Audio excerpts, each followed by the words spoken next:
Salam sejahtera saudara yang kekasih di dalam nama Tuhan Yesus Kristus. Kita melanjutkan terus kisah daripada Israel bagaimana dengan kerajaannya. Sesudah kerajaan di utara dibuang ke Asyur oleh Raja Asyur, ditindas dan dihancurkan, maka kurang lebih dalam bentangan waktu 100 tahun ke depan, ya. Jadi dalam hitungan mundur tentunya ya, kira-kira dari tahun 722-an menuju ke 586. Itu adalah merupakan bentang waktu. Jadi 100 tahun lebih kemudian, maka kerajaan di selatan pun hancur. Jadi kerajaan selatan masih berdiri selama itu. Ya, 100 tahun lebih dari 722 sampai 586. Karena sebelum Masehi hitungnya tentu tanggalnya mundur. Nah, jadi saudara yang kekasih, menarik sekali. Ternyata tidak satu pun dari kerajaan itu menjadi lolos. Nah, kita akan lihat bagaimana kisah ini. Di dalam 2 Raja-Raja pasal 24, 2 Raja-Raja pasal 24, 18, 20 sampai pasal 25, 1 sampai 21. Agak panjang ya kisah-kisah sejarah ini. Mari kita renungkan bersama-sama. Zedekia berumur 21 tahun pada waktu ia menjadi raja dan 11 tahun lamanya dia memerintah di Yerusalem. Nama ibunya ialah Hamutal binti Yeremia dari Lilna. Ia melakukan apa yang jahat di mata Tuhan, tepat seperti yang dilakukan Yoyakim. Sebab oleh karena murka Tuhanlah terjadi hal itu terhadap Yerusalem dan Yehuda, yakni bahwa ia sampai membuang mereka dan dari hadapannya. Kemudian kita melihat berikutnya, Zedekia memberontak terhadap Raja Babel. Maka pada tahun ke-9 dari pemerintahannya dalam bulan ke-10, pada tanggal 10 bulan itu datanglah Nebukadnezar, Raja Babel, dengan segala tentaranya menyerang Yerusalem. Ia berkemah mengepungnya dan mendirikan tembok pengepungan sekelilingnya. Demikianlah kota itu terkepung sampai tahun yang ke-11 zaman Raja Zedekia. Pada tanggal 9 bulan ke-4, ketika kelaparan sudah merajalela di kota itu dan tidak ada lagi makanan pada rakyat negeri itu, maka dibelah oranglah tembok kota itu dan semua tentara melarikan diri malam-malam melalui pintu gerbang antara kedua tembok yang ada di dekat taman raja. Sekalipun orang Kasdim mengepung kota itu sekeliling, mereka lari menuju ke Araba Yordan. Tetapi tentara Kasdim mengejar raja dari belakang dan mencapai dia di dataran Yeriko. Segala tentaranya telah berserak-serak meninggalkan dia. Mereka menangkap raja dan membawa dia kepada Raja Babel di Riblah, yang menjatuhkan hukuman atas dia. Orang menyembelih anak-anak Zedekia di depan matanya. Kemudian dibutakannya lah mata Zedekia. Lalu dia dibelenggu dengan rantai tembaga dan dibawa ke Babel. Dalam bulan yang ke-5 pada tanggal 7 bulan itu. Itulah tahun ke-19. Zaman Raja Nebukadnezar, Raja Babel, datanglah Nebuzaradan, kepala pasukan pengawal pegawai Raja Babel ke Yerusalem. Ia membakar rumah Tuhan, rumah raja, dan semua rumah di Yerusalem. Semua rumah orang-orang besar dibakarnya dengan api. Tembok sekeliling kota Yerusalem dirobohkan oleh semua tentara Kasdim yang ada bersama-sama dengan kepala pasukan pengawal itu. Sisa-sisa rakyat yang masih tinggal di kota itu dan para pembelot yang menyeberang ke pihak Raja Babel dan sisa-sisa kalayak ramai diangkut ke dalam pembuangan oleh Nebuzaradan, kepala pasukan pengawal itu.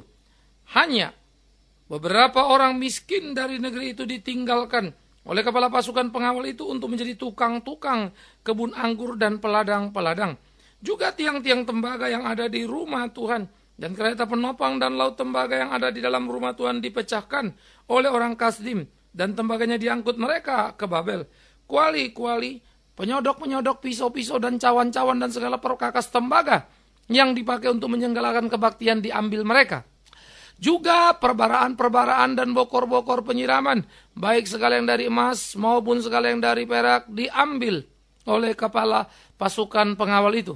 Adapun kedua tiang laut yang satu itu, kereta penopang yang dibuat Salomo untuk rumah Tuhan tiada tertimbang tembaga segala perkakas ini. 18 hasta tingginya tiang yang satu dan di antaranya ada ganja dari tembaga. Tinggi ganja itu 3 hasta dan jala-jala dan buah delima ada di atas ganja itu sekalian. Semuanya itu tembaga. Dan seperti itu juga tiang yang kedua disertai jala-jala.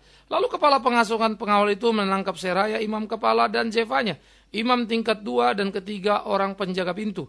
Dari kota itu ditangkapnya seorang pengawal istana yang diangkat mengepalai tentara dan 5 orang pelayan pribadi raja yang terdapat di kota itu, dan panitera panglima tentara yang mengerahkan rakyat negeri menjadi tentara, dan 60 orang dari rakyat negeri yang terdapat di kota itu. Nebuzaradan kepala pasukan pengawal menangkap mereka dan membawa mereka kepada Raja Babel di Riblah. Lalu Raja Babel menyuruh membunuh mereka di Riblah, di tanah Hamat. Demikianlah orang Yehuda diangkut ke dalam pembuangan dari tanahnya. Saudaraku yang kekasih, ini menjadi hal yang penting untuk kita pikirkan bersama-sama. Bagaimana kehidupan dari kisah kerajaan yang menjadi sebuah kisah kesedihan, dan bagaimana kemudian menjadi kepahitan kengerian di dalam kisah yang sangat indah tentang bangsa pilihan, tetapi kemudian menjadi hancur, rubuh, tidak karu-karuan. Nah, ini yang akan kita lihat. Bagaimana kita melihat reaksi di dalam situasi yang ada, bagaimana kita melihat apa yang terjadi, sungguh mengerikan sekali. Nah, saudara-saudara yang kekasih, ini menjadi sebuah pemikiran-pemikiran serius untuk kita pikirkan bersama-sama. Bahwa apa yang telah dilakukan oleh Yehuda adalah sesuatu yang sangat menyakitkan. Apa yang dilakukan? Nah, saudara-saudaraku, Zedekia, ia adalah merupakan raja yang tidak takut akan Tuhan.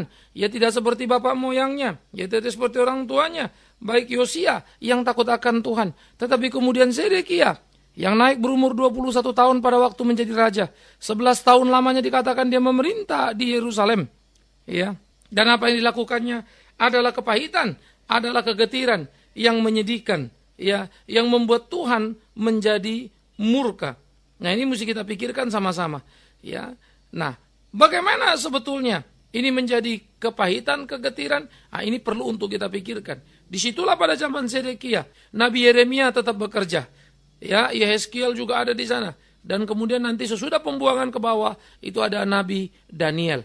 Nah, jadi pada zaman Yeremia, ya, Habakuk itu merupakan pembuka dan penutup, lalu Zedekia masuk. Yehezkiel memulai meneruskan Habakuk. Ya. Kemudian Daniel di tengah-tengah itu sampai kepada pembuangan di Babel. Nah, nabi-nabi ini memang sudah berteriak tentang kepahitan, kegetiran. Habakuk juga sudah berteriak tentang kekacauan, kengerian yang akan terjadi terhadap Yerusalem. Sehingga dia bingung kenapa Tuhan membiarkan kelaliman terjadi.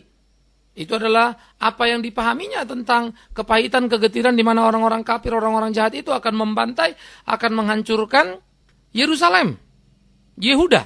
Nah, itu menjadi kengerian bagi Habakuk yang bergumul. Nah, kemudian kita juga melihat bagaimana kita peratapan dari Yeremia yang menggambarkan kepahitan, kegetirannya.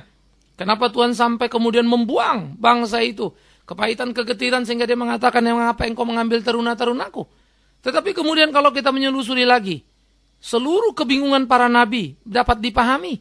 Kenapa Tuhan seperti itu?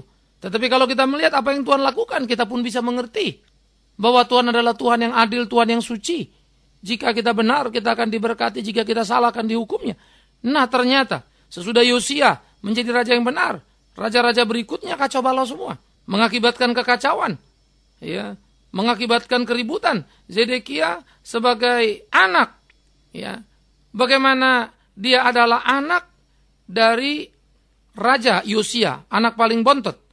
Dia naik untuk menggantikan pamannya Yoyakim. Jadi di sini kita melihat dia menggantikan pamannya, ya, jadi bukan menggantikan ayahnya. Ayahnya sudah mati lebih dulu. Nah, ayahnya orang yang takut Tuhan, tapi dia enggak. Maka dikatakan, diceritakan di dalam Alkitab bagaimana kemudian dia melakukan perlawanan yang sangat mengerikan justru terhadap Tuhan, melakukan hal-hal yang jahat, dan Tuhan marah.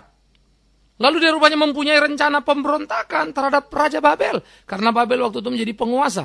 Kalau di zaman kerajaan utara itu Asyur yang kuat, sekarang Babel sudah menjadi kuat. Nah, Babel sebagai negara terkuat pada waktu itu dilawan dan ingin Zedekia memberontak. Kenapa Zedekia memberontak? Ternyata saudara kalau kita selusuri, Zedekia memberontak justru karena nasihat daripada nabi-nabi. Nabi yang mana? Sudah tentu bukan Nabi Yeremia, sudah tentu bukan Habakuk ataupun Yehezkiel. Nabi-nabi palsu yang ada di sekitarnya. Kok bisa begitu? Ya, Di zaman Ahab pun begitu. Ada banyak nabi-nabi palsu. Sehingga mereka seringkali ditantang, dirangsang untuk berbuat sesuatu yang katanya dari Tuhan padahal bukan. Ya. Ada juga di zaman dulu namanya Zedekia juga. Itu menjadi nabi palsu di zaman dari Ahab. Itu raja Israel. Bagaimana kemudian dia diajak untuk kemudian melakukan sebuah kejahatan. Ya, yaitu menyerang tanpa diperintahkan Tuhan. Tapi nabi-nabi bilang majulah, bertempurlah. Karena apa? Karena raja sudah menyerahkannya ke dalam tangan Raja Ahab. Wow, tentu saja Ahab besar kepala. Ternyata itu nabi palsu. Waktu itu dia gabung dengan Raja Selatan. Yaitu zamannya Yosafat. Sehingga mereka maju. Hasilnya apa? Ya babak belur. Kenapa babak belur? Karena memang bukan Tuhan yang suruh kok. Loh kok nabi-nabi begitu ada? Ya memang ada nabi palsu. Mereka nabi-nabi di istana, bahkan jumlah mereka 450 orang. Sangat banyak sekali jumlah mereka. Kerja mereka cuma bernubuat untuk kepentingan raja. Sehingga mereka hanya mau mengatakan apa yang ingin didengar oleh raja. Nah itulah dalam rangka meremut rambut Gilead pada waktu itu. Jadi nabi-nabi palsu model begini sudah banyak. Nabi-nabi yang dekat di istana, nabi-nabi yang dibayar bernubuat atas nama Tuhan, bilang ini, bilang itu. Kasih tahu ini, kasih tahu itu. Sekarang orang kalau bisnis banyak nabinya. Udah persis kayak kita perdukunan.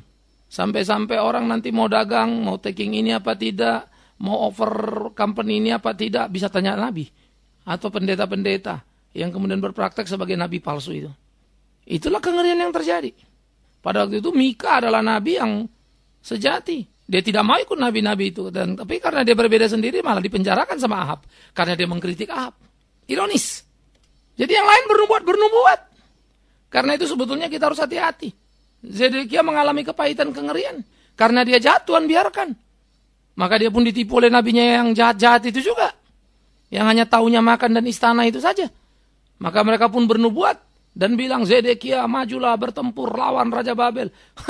Zedekia yakin, super yakin. Dia pikir Tuhan menyertai dia. Padahal kelakuan jahatnya pun mestinya sudah cukup bagi dia untuk menyadarkan diri.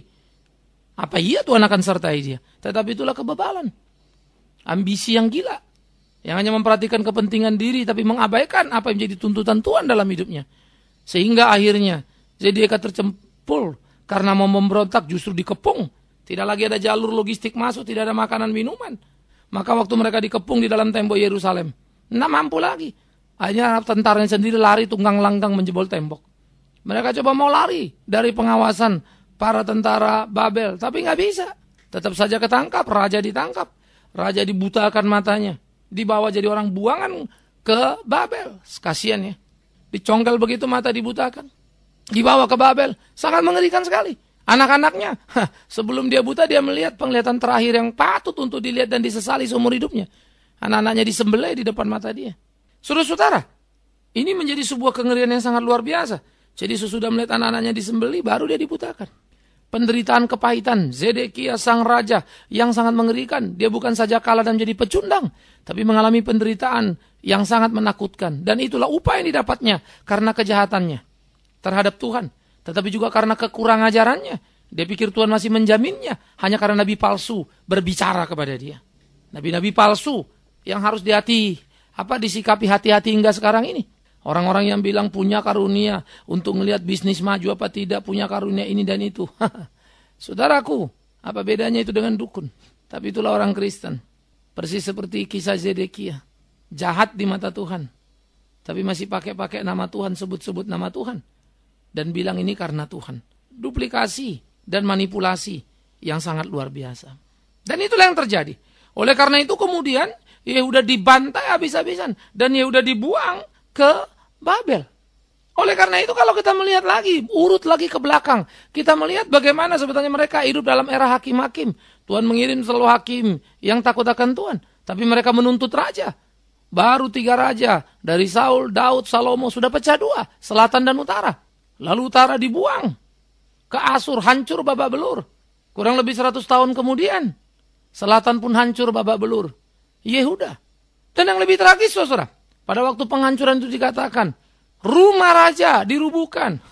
Itu artinya dinasti itu sudah habis. Tembok Yerusalem, kota raja, dihancurkan tembok-temboknya. Tambah habis. Dan yang ironis, rumah Tuhan pun mereka rusak. Mereka bakar dengan api. Seluruh peralatan ibadah, tembaga-tembaga yang bagus-bagus yang dibuat zaman Salomo, dibawa semua. Bayangkan Salomo kan orang yang kaya raya pada waktu jadi raja. Benda-benda mahal banyak sekali di dalam bait Allah itu. Dibawa. Kalau gitu di mana janji Tuhan tentang bait Allah? Karena Tuhan berjanji dalam satu hari, Tawari 17 terhadap Daud.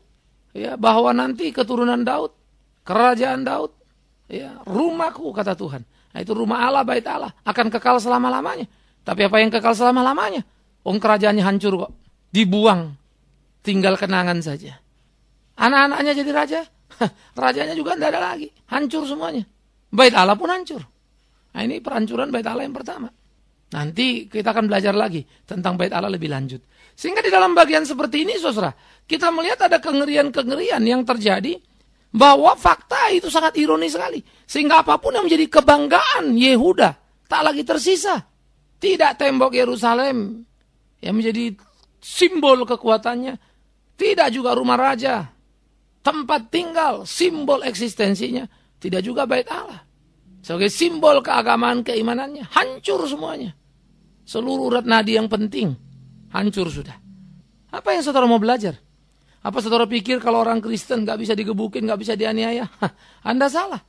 Mungkin Anda selalu dengar ceramah, dengar khotbah orang Kristen, orang luar biasa. Gak akan susah, gak akan pusing. Nanti dulu.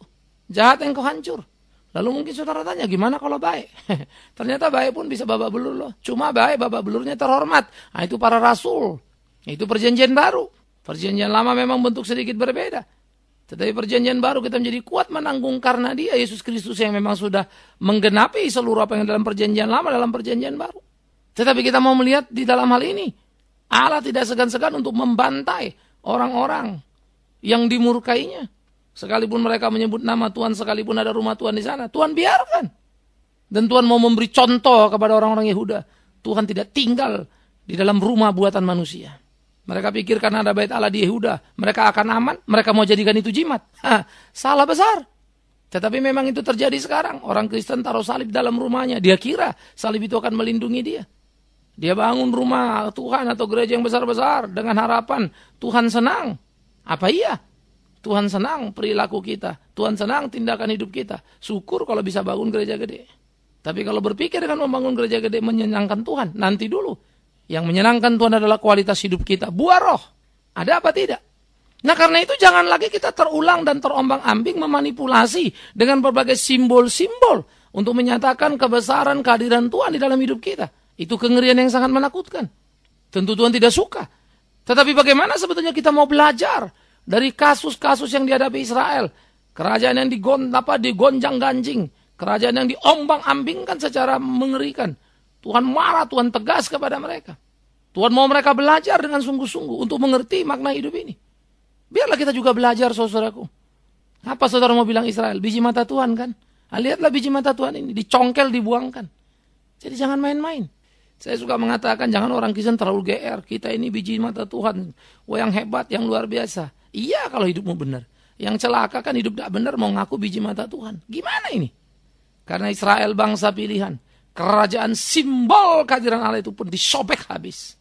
Camkan, pikirkan, saudaraku. Ya, saya selalu berdoa supaya kita jangan terlalu mudah terjebak pada gerakan-gerakan yang emosional, pendapat-pendapat yang emosional yang membuat kita seakan-akan benar dalam hidup kita. Padahal omong kosong semua. Ini perlu sebuah kehati-hatian. Maka lihatlah secara natural apa yang diceritakan Alkitab, kebenaran yang apa adanya. Tidak ada yang disembunyikan di sana. Banyak orang sekarang ribut soal Ibrani, bangga dengan Israel. Tapi lupa bagaimana dibantainya Israel. Dan bagaimana Tuhan mengubah dari kerajaan fisik Israel menjadi satu hal dimaknai secara rohani dan semua digenapi ke dalam Kristus Yesus Tuhan. Ironis. Belajarlah sejarahnya lengkap dan lihatlah utuh. Jangan cuma comot-comot. Nah saya kira ini menjadi penting untuk pemikiran kita. Saya lihat akhir-akhir ini banyak sekali orang menyebut diri sebagai ahli-ahli dalam soal Yahudi, soal Ibrani. Ironis. Sebetulnya apa yang dikatakan itu hanya di buku. Itu bukan sebuah keahlian. Keahlian harus mendalami dalam kesungguhan. Pakar yang hebat. Kalau soal ngerti cerita itu saya juga. Tapi saya sama sekali amat jauh dari kategori yang disebut ahli itu. Malu kita nyebut itu. Karena saya banyak tahu. Dari banyak tahu saya banyak tidak tahu. Oh yang ini saya nggak ngerti ini. Oh ini. Oh yang saya tahu ini sedikit nih. Gitu loh. Tapi yang saya tahu dengan saya bicara sudah cukup kalau untuk membuat orang. Kayaknya Pak Bigman banyak tahu. Iya. Kalau yang sedikit tahu dengar saya akan bilang banyak tahu. Tapi yang banyak tahu akan bilang saya sedikit tahu. Yang sangat tahu akan bilang saya kurang tahu. Iya kan? Itu normal. Tetapi kembali kepada pemaknaan ini dulu. Hati-hati. Maka Israel, biji mata Allah, dibantai sedemikian rupa. Cukup menakutkan. Jadi orang buangan. Sudah orang buangan tempat tinggal dibantai, dihancurkan semua. Ya. Nanti kita akan lihat lagi tahun 7 bulan bagaimana Bait Allah itu rata tanah. Kali ini tidak. Memang hanya dibakar saja. Sehingga building itu masih berdiri. Tapi kalau temboknya itu dirubuhkan semua. Hancurin semua. Nah, jadi kita ngelihat saudaraku. Betapa kepahitan, kengerian. Sudah menghantam. Kejayaan Daud hilang sudah. Apa yang sangat luar biasa dilengkapi Salomo. Itu tinggal cerita. Kenapa? Karena raja-raja kemudian tidak takut Tuhan. Jadi tidak penting apa bangsamu. Tidak penting apa darahmu. Penting bagaimana hidupmu. Bagaimana imanmu. Itu sebab dalam Yohanes pasal 8 pun orang Israel dikritik Tuhan waktu menyebut diri. Kami keturunan Abraham. No, kamu keturunan setan. Nah, itu kata Tuhan. Jadi mari kita mulai melihat pemaknaan kepada kualitas. Bagaimana kegerakan mengarah ke tempat yang pas. Dan itulah Tuhan kita. Biar kiranya kisah kerajaan utara selatan yang kemudian hancur ini menjadi pembelajaran penting bagi kita. Nah, biar kita terus menelusuri bagaimana Tuhan bekerja di dalam segenap hidup. Saudaraku, dimanapun engkau berada. Takutlah Tuhan, berjalan pada jalannya. Maka engkau berhak atas bahagia. Tapi jangan coba-coba melakukan apa yang kau mau, memuaskan dirimu. Dan engkau hanya suka khotbah yang menyenangkan telingamu, karena Tuhan akan menamparmu. Persis seperti Zedekia. Kiranya kita dikuatkan, diingatkan untuk menyukai kebenaran yang seringkali menyakitkan telinga, tapi mengamankan jiwa. Daripada khotbah-khotbah yang menyenangkan telinga, tapi akan menghilangkan jiwa kita. Selamat merenungkan. Amin. Mari kita berdoa. Bapa kami bersyukur, kami berterima kasih jika hidup kami dituntun dipimpin oleh-Mu hari lepas ke hari. Tapi dalam perenungan kami akan tentang kerajaan baik Israel maupun Yehuda membuat kami tersentak. Betapa dalam hidup kami yang Kau pelihara, yang Kau kasih, yang Kau lengkapi, kami pun seringkali menyakitkan hati-Mu. Ampuni kami. Kami kemudian mengevaluasi diri kami karena kami seringkali juga tidak lebih baik. Baik dari kerajaan Israel maupun kerajaan Yehuda sesudah mereka terpecah dua. Karena itu ya Tuhan, sadarkan dan ingatkan kami. Supaya kami tidak seperti Zedekia yang memanjakan telinga hanya untuk apa yang ingin kami dengarkan. Tapi biarkan kami menyukai kebenaran yang mungkin menyakitkan hati yang penuh dengan kesalahan ini. Tapi biar dengan demikian kami dimurnikan terus bergantung padamu, berjalan di jalanmu, menyenangkan hatimu. Di dalamnya Tuhan dimuliakan. Demi Yesus Kristus Tuhan kami hidup. Kami berdoa, bersyukur dan mohon pimpinan Tuhan senantiasa. Terpujilah Tuhan. Amin.